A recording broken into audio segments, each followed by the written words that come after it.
I'd like to show you how to make a little ring band for Make It Month 3, so a little unsoldered open back ring band. So the first thing I want to do is decide how wide and long I need my ring to be. So in terms of width, you can do whatever you want really, but something that you need to bear in mind is if the width of the metal is wider than the width between your knuckle and this joint, you're not going to be able to bend your finger. So it needs to be narrower than that. So on mine, if I go for the finger that I want, it needs to be narrower than 2 centimeters. But I think I'm going to make it narrower than that as well. So I'm going to measure how wide I want it on a piece of paper, and then I'm going to cut a strip.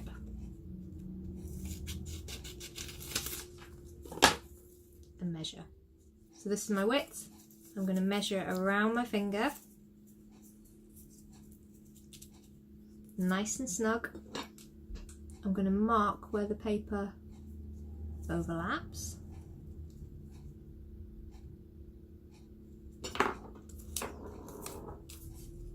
And then cut off the excess. And now I have the circumference of my finger, but I want it to be open backed, so I'm going to take off the amount of gap that I want at the back. So I think it's going to be about 1/2 centimetre, just roughly. So I'm just going to trim a little bit more off. So that is the length of metal that I want to cut. So I'm going to measure this up now on my metal. I'm going to draw it with a ruler to make sure it's nice and even all the way along, and then I'm going to cut the metal with my shears. I've marked the width and the length on my metal with the Sharpie. I'm going to take my shears and I'm going to cut it. So remember, if you want help with any of this side of it, cutting out with shears, how to mark your work up, if you go back to Make It Month 1, you'll be able to find all that information there.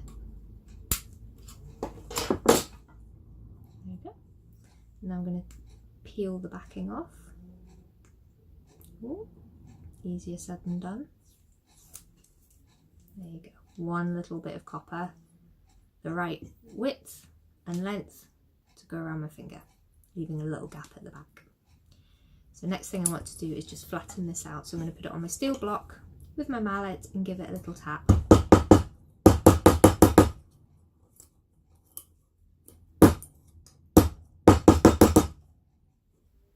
If you remember back to Make It Month 1, what I want to do now is file this edge so that it's nice and straight and smooth.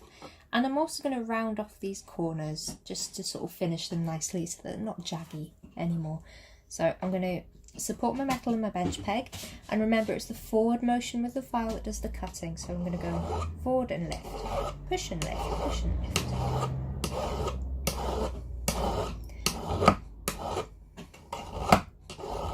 The lower down I can support this, the more stable it is and the quieter it is compared to if I hold it up high. Yeah, so nice and supported.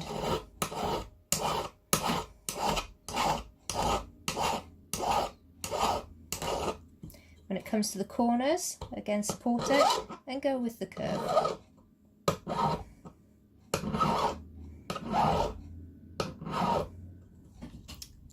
Once you've done your filing and you've rounded your edges off nicely, you will have little burrs, little rough bits along the side, and there may also be some little scratches in your metal. So next up we're going to do some sanding. So again, if you want some tips and tricks on sanding, if you go back to Make It Month 1, you'll be able to find information on that. But the top tip was to use a sandpaper that's just smoother than any marks on your metal. You don't want to use anything too coarse because it's just going to put loads of scratches in it. And then work your way down to smoother ones. Because this piece of metal didn't have many marks in it, I've gone straight for a really, really, really smooth sandpaper. And I'm going in one direction. The reason for sanding in one direction only is because even the super smooth sandpaper will leave a slight mark behind.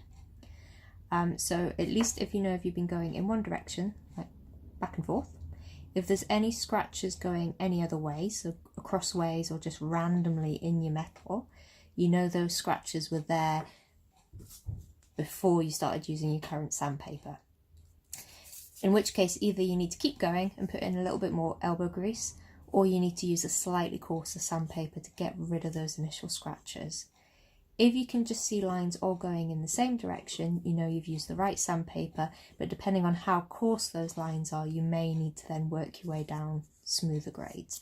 But for me, this is just fine for just now. I'm going to move on to the next bit. What I would like to do is impart a little bit of texture onto my metal. So if you go back to Make It Month 2 and have a look at different ways of hammer texturing metal, you could do one of those, so just using your hammer and directly imparting the hammer texture onto your sheet.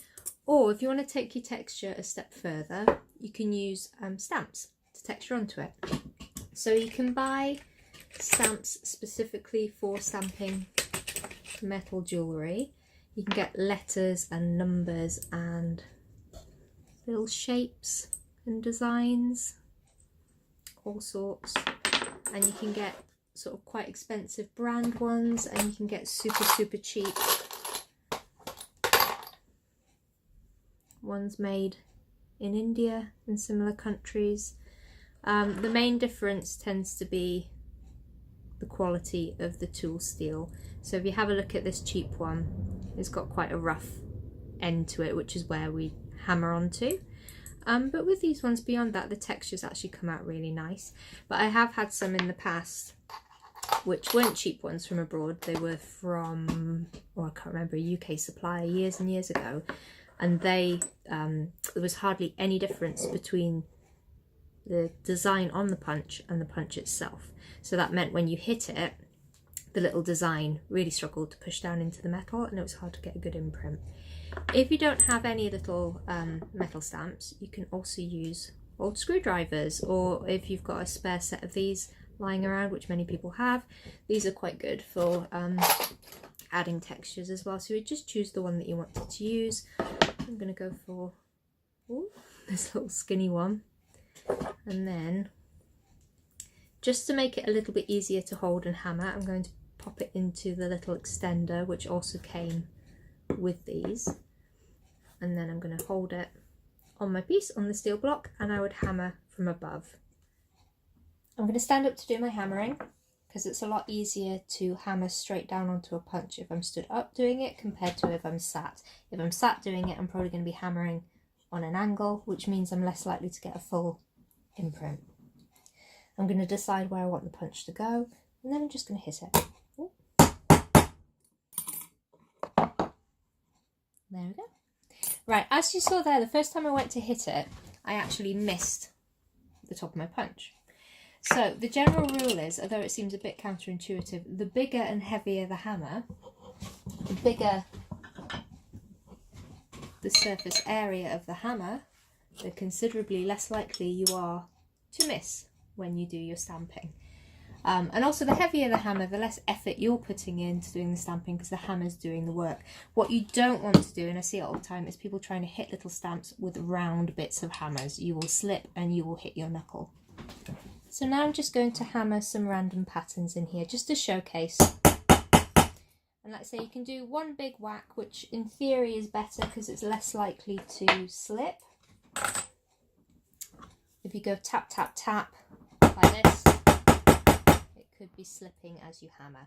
But a lot of people feel more confident doing it that way compared to like that.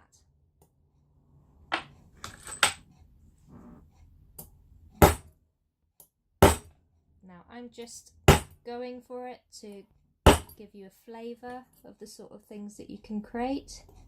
But a lot of people would like to spend more time actually planning the design and even marking out where you want to hammer. You can use masking tape as a guide, so you could draw where each punch was to go and then hammer through the tape.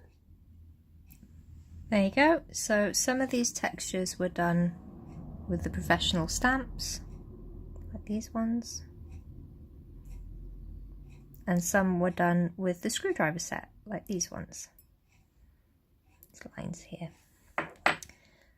But I think they give quite nice results no matter which you use. Quite interesting textures. Now, again, if you remember back to Make It Month 2, as soon as you start hammering or twisting or bending or squashing metal, it's going to start to work harden, which is why it started to curl as well from that stamping.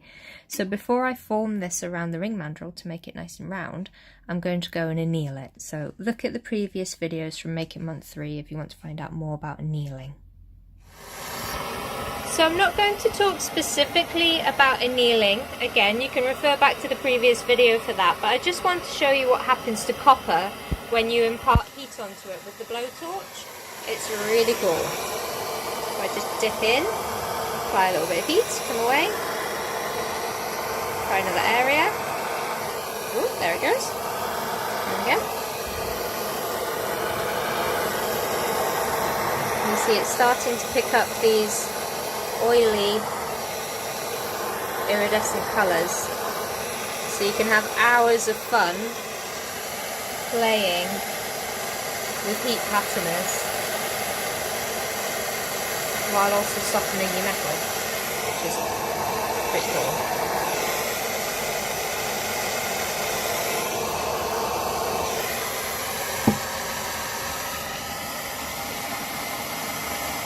Here's my piece of metal that I've annealed, and I'm going to form it around the ring mandrel.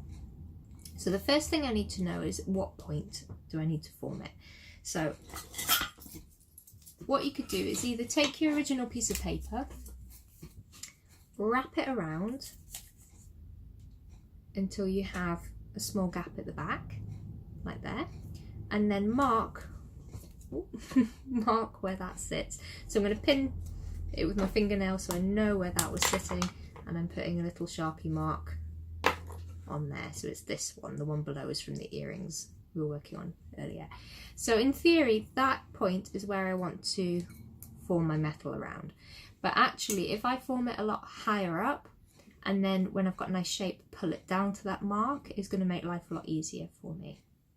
One of the reasons for that is if I form it right on that mark, so right at the correct size for my finger, if I don't get the shape completely correct, if I don't get this bit of metal sitting really nice and tight and flush to this former, when I'm hammering it to get it to sit tight, it's going to stretch and it's going to drop down. So because I know that, if I actually try and form it higher up, then I can get my nice shape, and then when the shape is sorted, I can then just pull it down by hand until it's the right size. So I'm just going to form it with my fingers to begin with, giving it a bit of a squidge. And then, there we go. And then I'm going to swap to my rawhide mallet and give it a little bit of tap. Now, to support it, I like to put the handle in my hip, in the squidgy bit, put the palm of my hand behind the ring and hit down.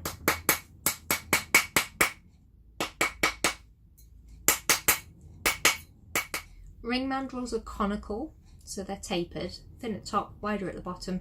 So because of that, if you're working with something wide, it's also going to end up tapered.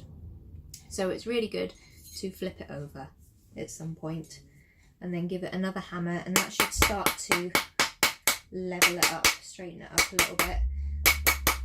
I'm just going to keep hammering until I've got a nice shape on it, like so. There we go. And then I can try it on. One ring, sitting nice, feeling nice. There you go, have a little closer look. I'm going to do a close-up with the camera at the minute. But the hammering is also work hardened it, so it's nice and springy. It's going to hold its shape, and most importantly, like I say, it feels nice. I can bend my finger and it fits. One very, very simple, very, very quick formed ring that I gave a tiny bit of texture to with some metal stamps. Like I say, I was just introducing and demoing the stamps really quickly. If you want to use stamps, it is an art form in itself, just having the patience to get your stamps where you want them and hitting them with even pressure, but we will look into that more as we get further into this project. And like I say, you could easily have just done a normal hammer texture like we did in Make It Month 2. But there you go, little copper ring band. Now something that'd be quite nice is if I highlight this edge. So I'm just going to do that a little second. Because this was a little piece of copper and I coloured it using the torch, I'm not going to sort of sand and polish the whole thing up. If it was a piece of silver or brass, or you know, if you just wanted this to go back to the sort of shiny copper colour, then yes, use your smooth sandpapers, use some Brasso, use some Silvo, whatever it is you normally polish your jewellery with. But like I say, because I want to keep the colour from the blowtorch, a nice way to finish it off is just to shine up that very edge, and then it makes it very obvious that it's a choice that you've left the main part, the colour that is. Now, the traditional way to shine the edges up is to burnish it. A burnisher is a tool that we normally use for stone setting, so we've not got to that part in the project yet. So in the meantime, we can achieve the same effect with a teaspoon. Because a burnisher is just a piece of polished steel, which is also generally what teaspoons tend to be. So all you need to do is take that polished steel and rub it on the area that you want to burnish. Burnish is just a fancy word for shine. Depending on how you feel, you can either use the bowl of a teaspoon and rub it around that edge, or if it feels easier, use the handle and use the side bit. So I think this is going to work a lot better. So I'm pushing really, really hard and I'm just rubbing it on that edge of my metal, and it's coming up lovely and shiny. I'll do a close-up in a minute, but you can see that sparkle. Really quick, really easy way to make it lovely and shiny and also smooth it off. And like I say, it just gives a nice finish to really showcase the fact that you chose not to polish the rest of the piece of jewellery.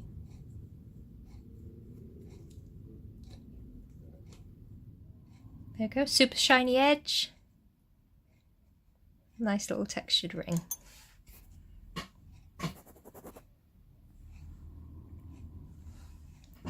So again, have a go, see what textures you can come up with. Maybe go and hit your metal outside on the pavement, use your hammers, see what objects you can find in your generic DIY kit or lying around the house like the screwdrivers. Maybe buy some little texture punches. Have a play and see how you get on.